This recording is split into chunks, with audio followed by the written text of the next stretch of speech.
Session number 6, as I roll up my sleeves and get ready here, is what really happened at the Council of Nicea.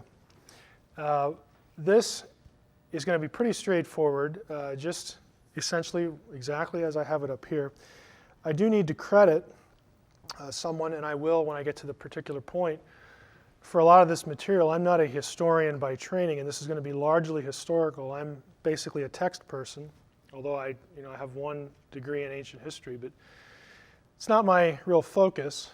But I think I'll be able to communicate some good material from a friend of mine who was gracious enough to allow me to use it. The focus here again are some statements to begin in the Da Vinci Code about the Council of Nicea. Again, drawing from the dialogue, Teebing says, Jesus' establishment as the Son of God was officially proposed and voted on by the Council of Nicea. Sophie says, hold on, you're saying Jesus' divinity was the result of a vote? A relatively close vote at that, Teebing added. Well, we'll see. Other assertions about Nicea in the Da Vinci Code. One was, you'll get a very strong feeling that the council was controlled by Constantine. Very hard to read the book and not come away with that impression. Second, that Constantine never truly converted to Christianity, but was a lifelong pagan. That is something that the book makes a point of. Third, that the council, under orders from Constantine, dictated which books got into the New Testament. This is more heavily put forth by Brown's sources, but it is suggested in the book, so I'll include it. Fourth, the idea of Jesus' deity was invented by Constantine in relation to the outcome of this council. 5, Jesus' deity was decided upon by a close vote. So these are the points of contention. And again, I do want to credit Dr. Ronald Heine, who was at the Puget Sound Christian College here in the local area, because a lot of this stuff is adapted from his presentation on this topic. He is an early church scholar. But let's just jump in here, since we've credited him. Constantine and the Christian faith. Constantine's conversion does get associated with an incident that happened at the Milvian Bridge in a battle near Rome against Maxentius, the emperor of the Western Roman Empire. Again, if you remember your world civ, the Roman Empire was divided into two portions. There was an east and a west. And at certain points, they were both ruled over by emperors. There wasn't just one. Constantine had prayed for divine help against Maxentius and had seen some kind of vision in the sky. Again, we've probably heard this story, which he or his advisors interpreted as coming from the Christian God. We don't really know what it was, for sure. Constantine's victory at the Milvian Bridge appears to have influenced him toward a policy of favoring Christianity. Now, this much is pretty well agreed on by all parties.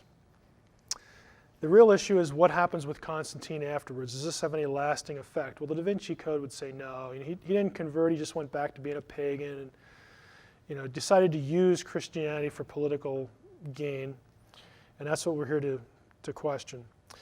Prior to Constantine's victory, Christianity had been an illegal religion. Christians were deprived of property rights, legal rights of assembly. They didn't have appeal in legal proceedings. And Constantine had been a worshiper of the sun god. This much is clear.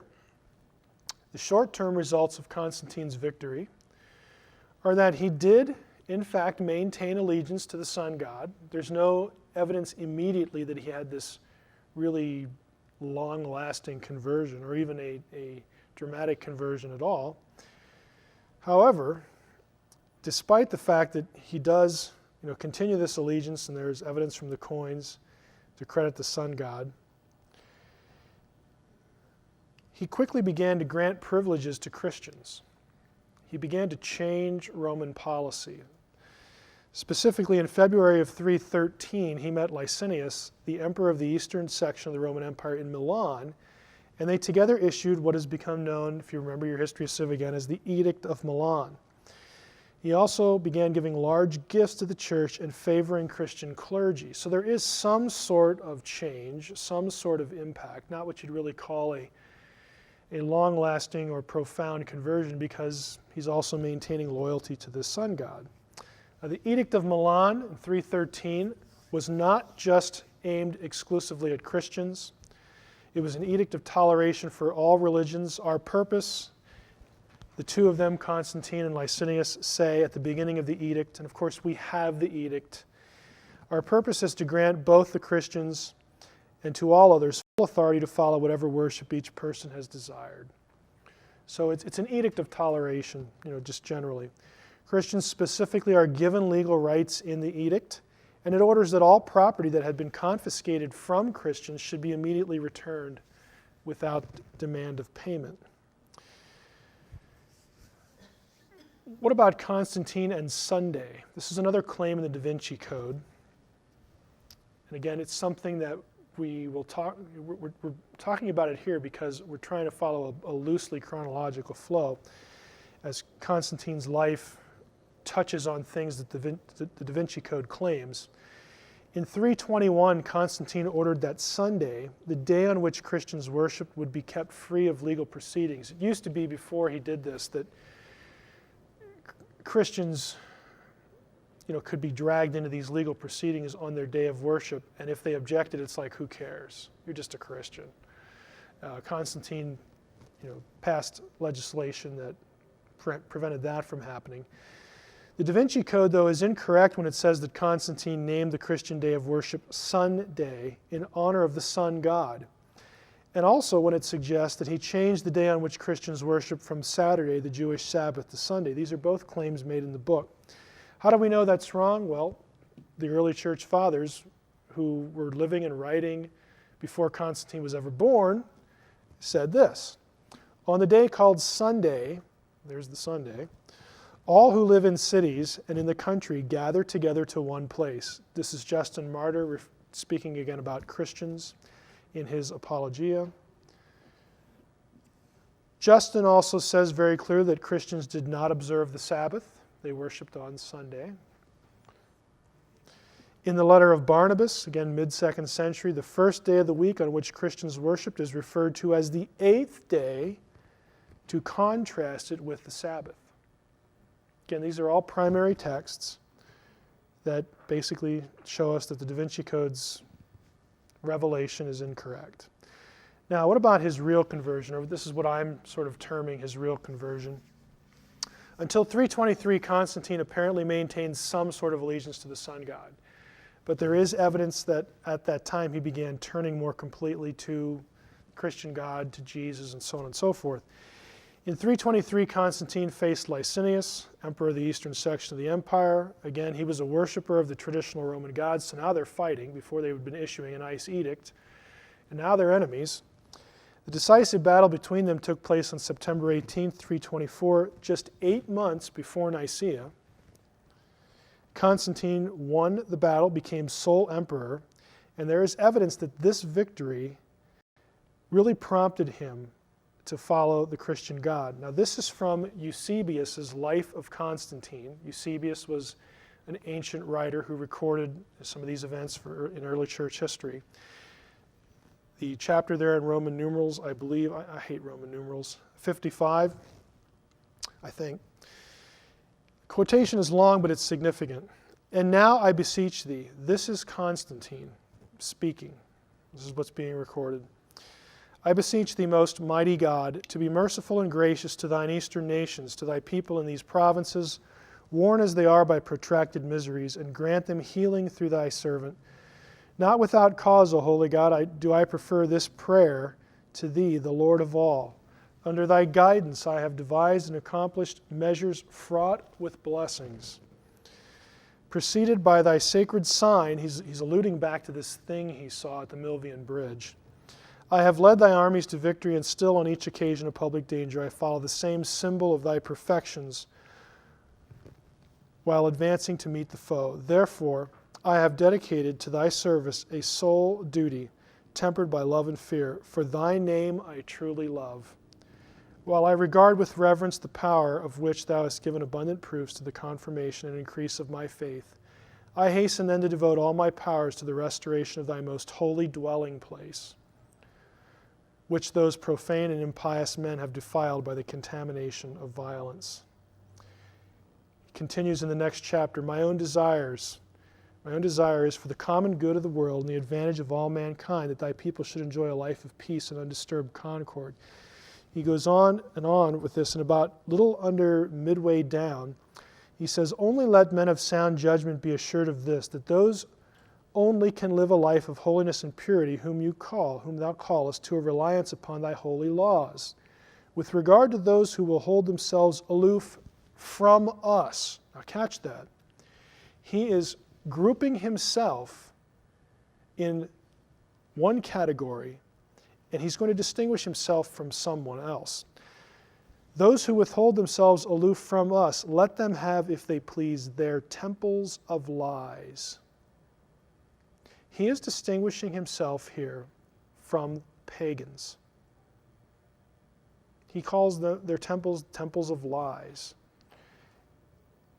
He is switching allegiances. Next chapter, truly our worship is no new or recent thing, but one which thou hast ordained for thine own due honor. From the time when, as we believe, this system of the universe was first established, and although mankind have deeply fallen and have been seduced by manifold errors, yet, catch the quote, yet hast thou revealed a pure light in the person of thy Son. He is clearly not aligning himself with pagans at this point. They worship in the temple of lies. They don't do what we do, us, them. This is much stronger than it had been up to this point. What about Constantine's deathbed baptism? The Da Vinci Code asserts that Constantine was not baptized until he was near death and too frail to prevent it from being done. Teabing says that. According to Eusebius's Life of Constantine, there you have the reference, Constantine postponed baptism until he was near death. That is true. But there's no evidence that it was done against his will. In other words, he's not like fighting against it. That has to be inserted into the account. Delaying baptism was actually not an uncommon thing in the early church. The fathers didn't like it, but it was actually pretty common. As late as the 5th century, baptism was often postponed to avoid the responsibilities it incurred, basically spiritual laziness. Public proclamation, if I do this, then certain things are going to be expected of me, and I don't know if I really want to go through with that. And Constantine was apparently one of those. In the late 4th century, Gregory of Nyssa preached a sermon called Against Those Who Put Off Baptism. So this was a big enough problem that Gregory devotes a whole written sermon to it that, of course, gets circulated. Council of Nicea. The Da Vinci Code asserts that the idea that Jesus was God cannot be found prior to Nicea. We've dealt with that in session 5. Primary source material from the early fathers also illustrates the error of the Da Vinci Code and Brown's sources and sets the stage for what Nicea was really about. It was well known by the 2nd century AD that Christians considered Jesus to be divine far more than a man. We get this from pagans. There is pagan testimony to the fact that Christians worship Jesus as God well before the time of Constantine. This is from Pliny the Younger to the Emperor Trajan, 1st decade of the 2nd century AD. Pliny writes, again in his letter, meanwhile, in the case of those who were denounced to me as Christians, I have observed the following procedure. I interrogated these as to whether they were Christians. Those who confessed, I interrogated a 2nd time and a 3rd time, threatening them with punishment. Those who persisted, I ordered executed. For I had no doubt that whatever the nature of their creed, stubbornness and inflexible obstinacy surely deserved to be punished. There were others possessed of the same folly, so on and so forth. Because they were Romans, I couldn't kill them. Remember Paul, this actually saves Paul's life in the book of Acts, the fact that he's a Roman citizen. It's alluded to right here. They asserted, however, that the sum and substance of their fault or error had been that they were accustomed to meet on a fixed day before dawn and sing responsively a hymn to Christ as to a God. Okay? This is a pagan source, Pliny. We get it from early Christians as well. I'm only going to give you 2 examples here. In a sermon, 3 examples actually. A sermon or a homily called Second Clement, chapter 1, verse 1, which dates from the middle of the 2nd century, begins this way. Brethren, we must think of Jesus Christ as of God. Ignatius refers in one of his letters to Jesus Christ, our God, specifically his letter to the Ephesians. And he says in another place, I glorify Jesus Christ, the God who has given you wisdom. It's his letter to Smyrna. This is 150 years before Constantine. We've already seen textually, when it comes to the Hebrew Bible, the New Testament, this is what the Scriptures taught. This is the position that manifested itself very early as orthodoxy, but it wasn't the only way that people looked at it because it's a tough issue. Now, I'm going to refer you to the writings of Larry Hurtado. I know Larry. Larry and I have corresponded a bit. He teaches at the University of Edinburgh in Scotland. He's an American.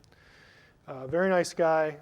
His tradition is the Assemblies of God, but he's not that anymore. He would still call himself a Christian, though. He wouldn't like conservative labels that the Americans use. Hurtado has done a truckload of work in this area.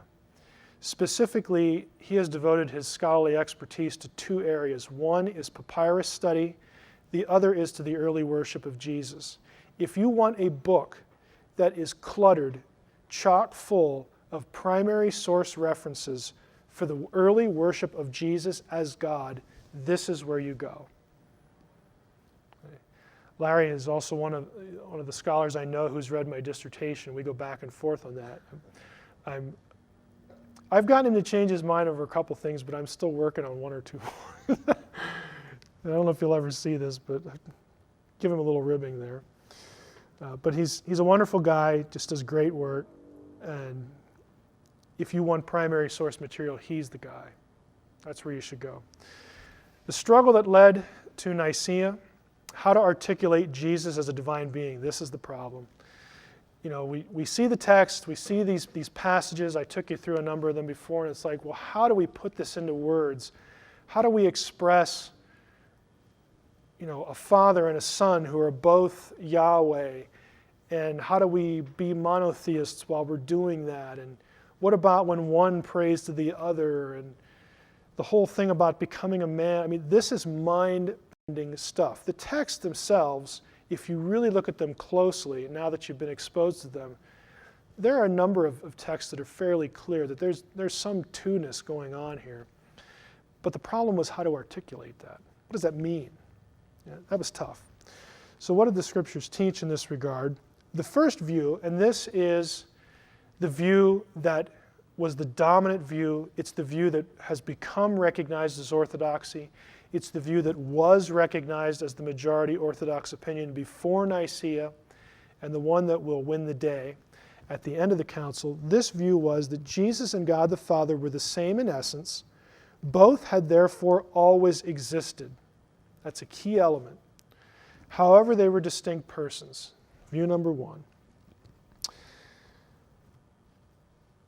I'm not going to read the whole thing here, but there was discussion both in Jewish writings, Philo, his discussion of Logos, and New Testament passages, that the Logos was, again, the second deity entity. And the question was, chronologically, where does the Logos come from? Did the Logos have a beginning? Or was the Logos always with God and God just brought the Logos forth? This view said he was always there and God brought him forth. Other views said he came into existence at some point. View number two said Jesus was God the Father. Now catch the distinction. First view says Jesus and God the Father are the same in essence, but they're distinct persons. The second approach was just to say, well, Jesus is just the Father. He is the Father. The Son is the Father. Now the problem with that became known as modalistic monarchianism, was that it raised some difficult points. Middle paragraph. The view solved the problem of worshiping God and Jesus. Hey, they're the same guy. No problem there. You were worshiping only one God because Jesus was God the Father. However, it created other problems. If Jesus were God the Father, then God the Father suffered and died on the cross. I mean, how can you have that happen if it's the same being? Totally. How can he lay dead in a grave for 3 days? How could that be? To whom did Jesus pray? I mean, is Jesus praying to himself then? So it just created problems, and it was not accepted, but it was around prior to Nicea. View number 3 said Jesus was not God.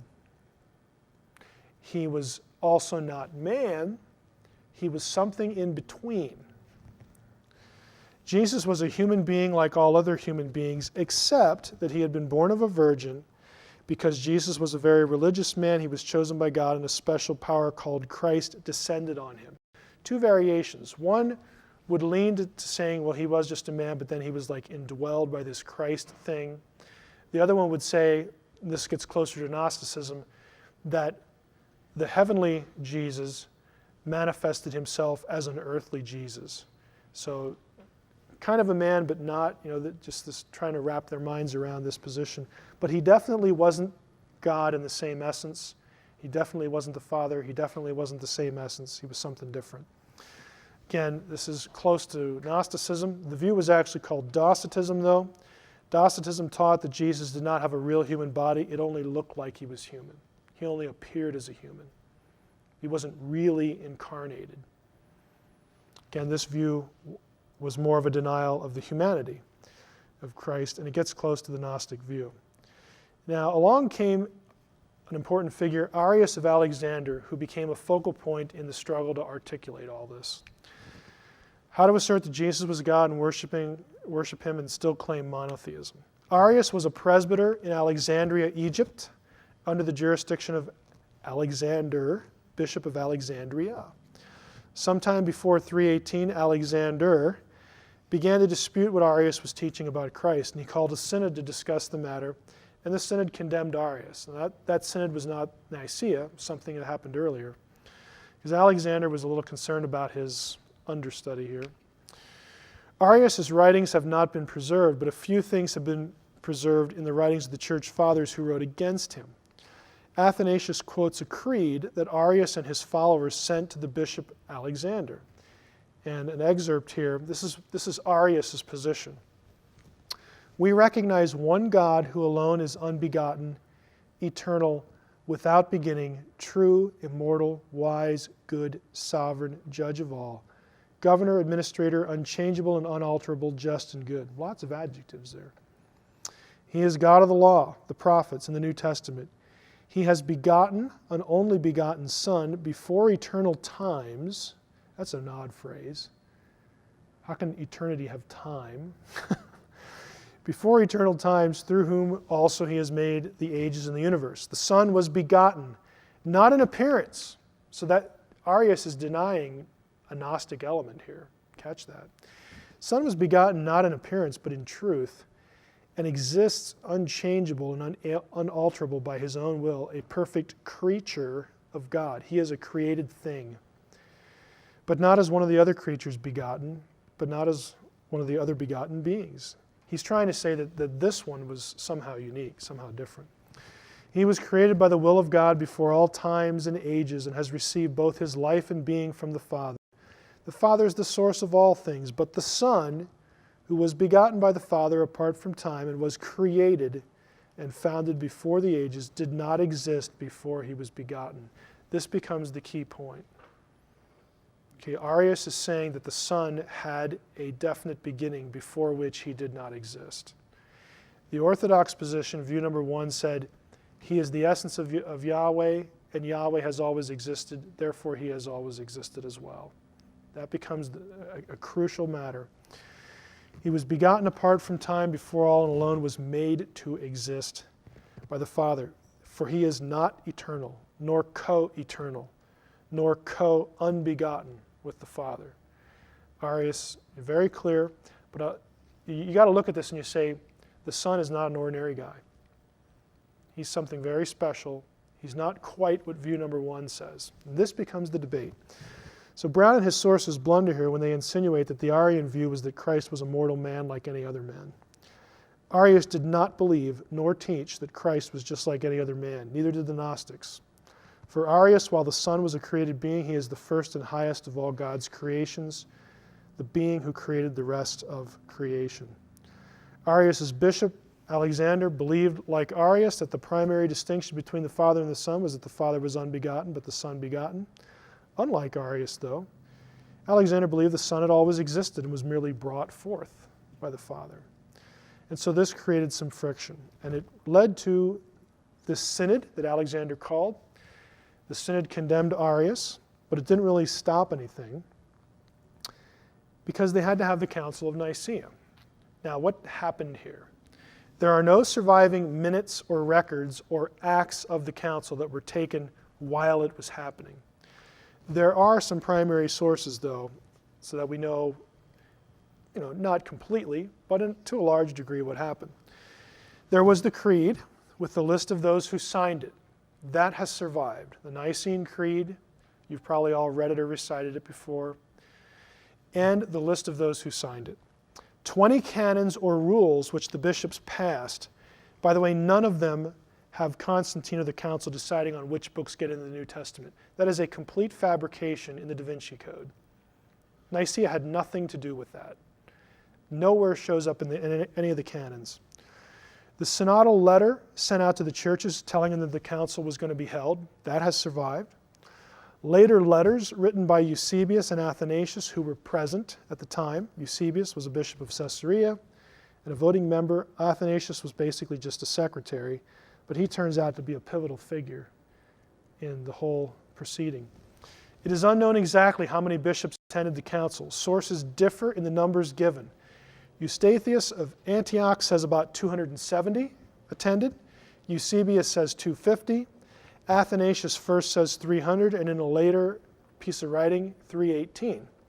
The number 318 is probably mythological because it's based on Genesis 14:14. So scholars kind of look at 318 and say, he's being poetic or allegorical here. Basically, somewhere between 250 and 300. That's how many were there. The council opened with a speech by Constantine in which he pleaded with the bishops to establish peace among themselves. The extent of Constantine's participation in the debates themselves is unknown. Eusebius tends to put more emphasis on Constantine's involvement than Constantine does in his own letters related to the council. And there's a source, if you want to go look up those letters, see what they say, you can check them out. It was very obvious that the overwhelming weight of opinion was against Arius and his views. The majority view was view number 1, noted before, that Jesus and God were the same essence, both eternal and uncreated, and were distinct persons. Now, Eusebius was sympathetic to Arius' view but couldn't support it. He didn't really want him kicked out of his position. So Eusebius and others proposed a creed, which was used in Eusebius' church later on. This was a scriptural creed, basically drawing its language from Bible verses, which agreed with the traditions and confessions of faith in all the churches. Everyone could have signed this creed. Everyone at the council, including Arius, could have signed this creed. We have this creed from Eusebius. Everyone could have done it, but it wouldn't have solved the problem. They would have just had to have another council. And so this creed did not work. It was adopted by the bishops at Nicea, or the creed that was finally adopted by the bishops of Nicea was a different one. So they say, nice idea, Eusebius. We appreciate the spirit in which you've recommended this creed, but it's just not going to solve the problem. We don't want to have to meet again, and so they voted it down. Now, the creed they produced, they put language in it to ensure that Arius would either have to change his position or would not be able to sign it, because that was the issue. The non-scriptural word was inserted as the centerpiece of the creed. It was the word homoousios, which means of the same substance. This word replaced homoiousios in the other creed, which meant of similar substance. Arius could have signed that one. He could not have signed homoousios, of the Father and the Son were of the same essence. Okay, so they changed that word. It's kind of interesting, if you look at the word, there's only one letter difference.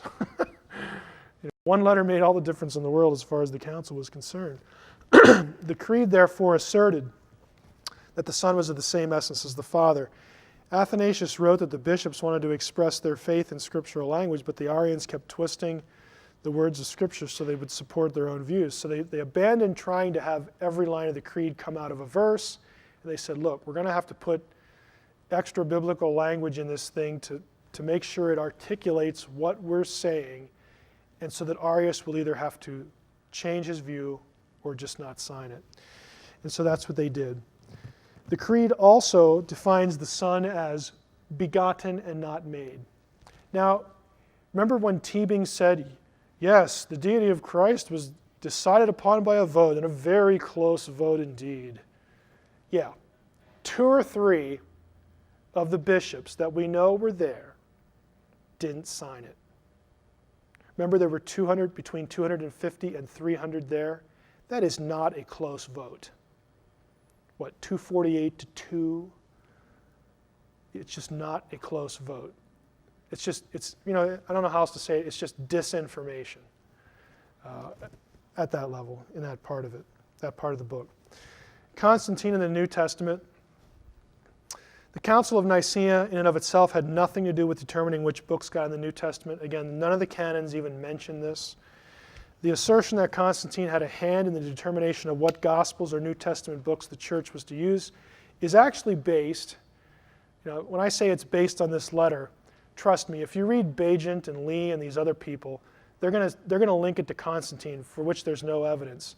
There is a letter in another context where Constantine writes to Eusebius, and in the letter, Constantine says that the large numbers of people in Constantinople, the capital, were becoming Christians, and he wanted the number of churches there to be multiplied. I want to start some other churches, he says. To meet the need of this expansion of churches in the city, Constantine asks Eusebius to prepare 50 copies of Scripture to be used, quote, for the instruction of the church. The only specific instructions Constantine gives Eusebius, and again we have the letter, for these copies is that they, quote, be written on prepared parchment in a legible manner and in a convenient portable form by professional transcribers thoroughly practiced in their art, unquote. The rest of the letter deals with issues of payment for the materials and the delivery of the copies.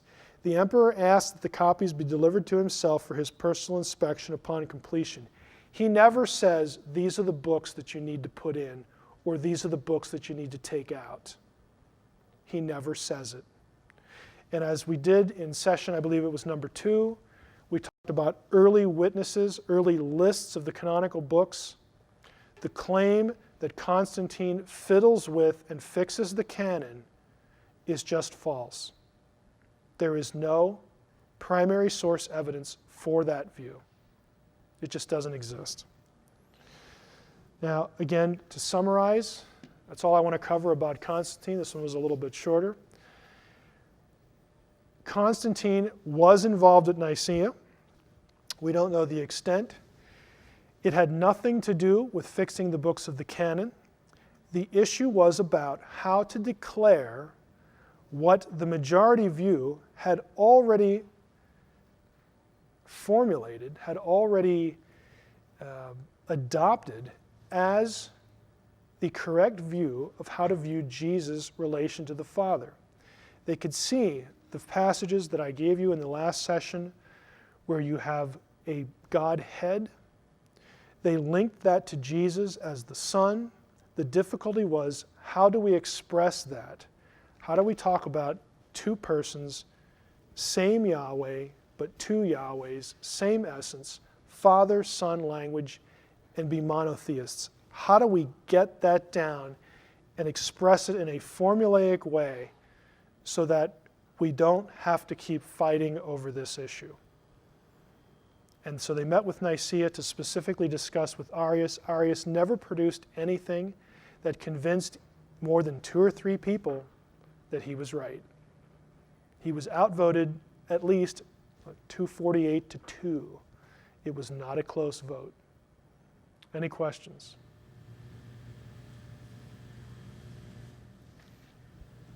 Okay, seeing none, let's take a few minutes and we will come back for number 7.